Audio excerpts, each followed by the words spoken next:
Diascofoot, le miroir du football de la diaspora congolaise.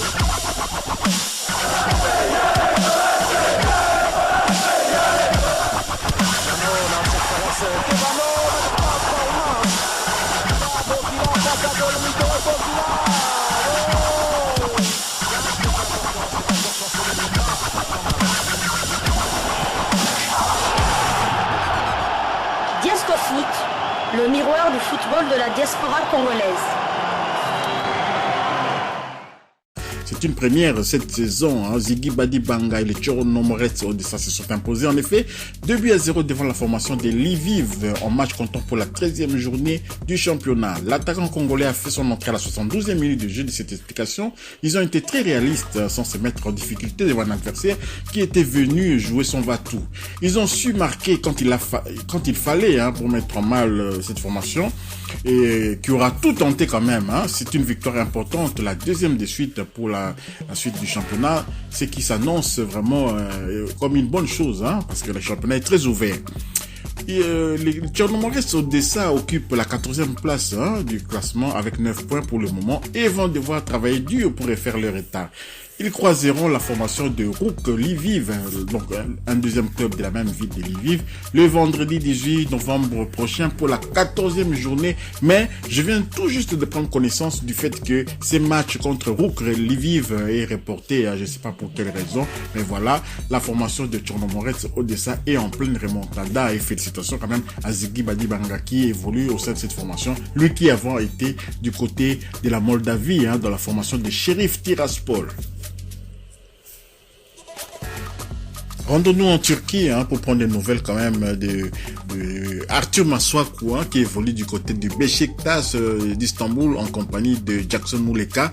Arthur Masuaku de nouveau blessé au genou, vraiment c'est dommage, les pépins physiques ne lui quittent pas. Donc selon la presse anglaise, Arthur Masuaku pourrait être indisponible entre 2 et 3 mois suite à une nouvelle œdème au niveau du genou.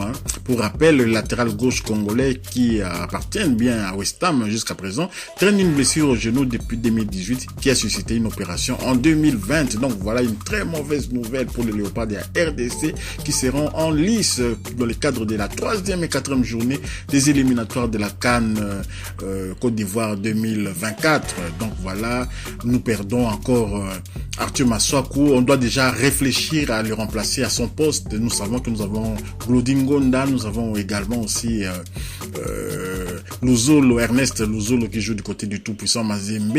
Bon, ça va être un peu délicat, mais c'est vraiment dommage au moment juste où on est en train de reconstruire cette formation, c'est Léopard de la RDC, on tombe encore sur des pépins physiques de ces gens-là, notamment en défense, parce que notre boss, le nouveau patron de notre défense, c'est Chancel Mbemba. Il faut l'entourer quand même de la crème pour que la RDC puisse retrouver quand même une solidité défensive qui nous a abandonné ces dernières années. Dommage en tout cas, prompt rétablissement quand même à Arthur Masuaku, qui nous revienne vite en forme. On a vraiment grandement besoin de lui. Voici quelques échos de la Coupe du Monde Qatar 2022 du côté plutôt de la France, parce que on vous avait déjà donné l'information concernant le footballeur Axel Disasi qui a remplacé Presnel Kimpembe. Et voilà qu'une nouvelle vient de tomber encore. L'attaquant de l'Eintracht Francfort, Randal Kolo Muani, 23 ans, devrait être appelé dans la liste défensif bleue pour remplacer Christopher Nkunku qui a dû déclarer forfait pour la Coupe du Monde en raison d'une entorse du genou gauche survenu à l'entraînement. Donc voilà, Kolo Muani va remplacer Christopher Nkunku, c'est-à-dire que maintenant en France, il y a un Congolais blessé, par exemple Presnel Kimpembe, il est remplacé par un autre Congolais, Axel Disasi. Nkunku est blessé, il est remplacé par un autre Congolais, il s'agit de Randal Kolo Muani. Donc voilà, la RDC est vraiment pillée de toutes parts. Je n'ai jamais vu ça au niveau du football, un pays comme ça, une Coupe du Monde où il y a plusieurs sélections qui sont engagées, et dans ces sélections-là, il y a des Congolais d'origine qui évoluent, et bien entendu, si on ajoutait encore la RDC par exemple dans la Coupe du Monde, ça peut faire même une quarantaine de joueurs d'origine congolaise dans une Coupe du Monde. C'est vraiment extraordinaire. Cela démontre que, comme Samuel Eto'o le disait aussi, que la RDC a un potentiel énorme, même au niveau de la diaspora.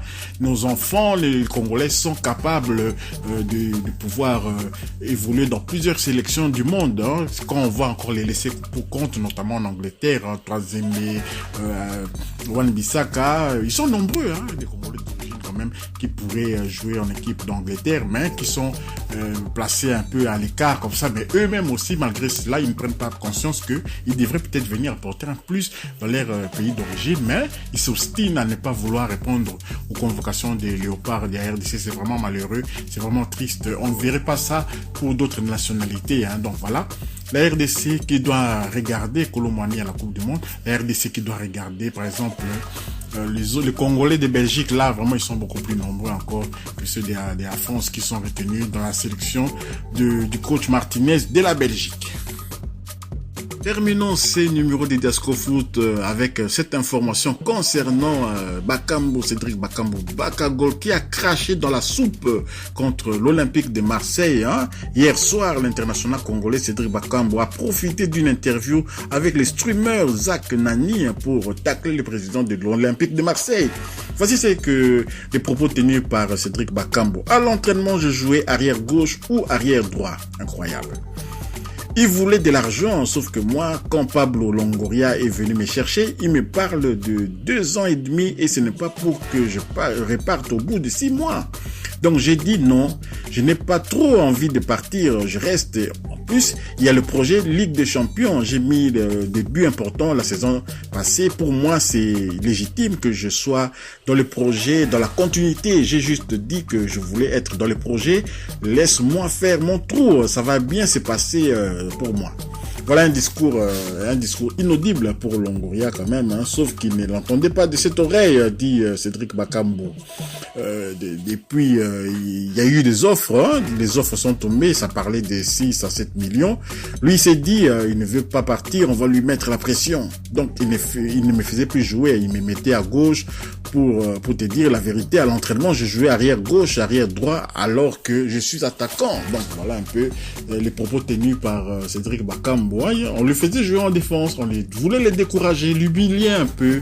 Hein, il n'était même pas sur la feuille de match au début. Hein, on les mettait un peu sur les bancs de touche, et puis ensuite pas du tout sur la feuille de match pour qu'il puisse déguerpir, faire place nette pour Suarez, et parce que le salaire de Cédric Bakambu était élevé, il fallait se débarrasser aussi d'Arkadiusz Milik, il fallait se débarrasser de Bamba Dieng, il fallait se débarrasser d'Amin Harit. N'oublions pas que Marseille voulait se débarrasser d'Amin Harit pour faire place nette à Malinowski, et qui n'est finalement pas venu. Ils ont gardé Amin Harit pour leur plus grand bonheur. Amin Harit a été décisif avant sa blessure quand même, ces jeunes joueurs marocains, internationaux marocains. Donc voilà un peu la politique de Longoria, c'est vraiment lamentable et c'est bien fait pour l'Olympique de Marseille, cette élimination tant en Champions League que pour la Coupe de l'Europa League. Donc ils sont éliminés, complètement éliminés. Ils doivent maintenant ramer pour essayer d'atteindre les places qualificatives pour la compétition européenne la saison prochaine. Donc voilà un peu les propos tenus par Cédric Bakambu, qui va certainement pousser les Marseillais à réagir. Hein. Wait and see, on verra dans les prochains jours comment l'Olympique de Marseille va réagir à ces propos. Et pour nous, pour ce bulletin de Diasco Foot, c'est terminé pour aujourd'hui. Hein. Merci de nous avoir suivis, partagez pour ceux qui ont l'opportunité de le faire aussi, hein, likez, laissez des commentaires. Abonnez-vous pour ceux qui ne sont pas abonnés, activez la petite cloche de notification, elle vous permettra de ne pas manquer le prochain numéro de Diasco Foot. Diasco Foot vous dit au revoir.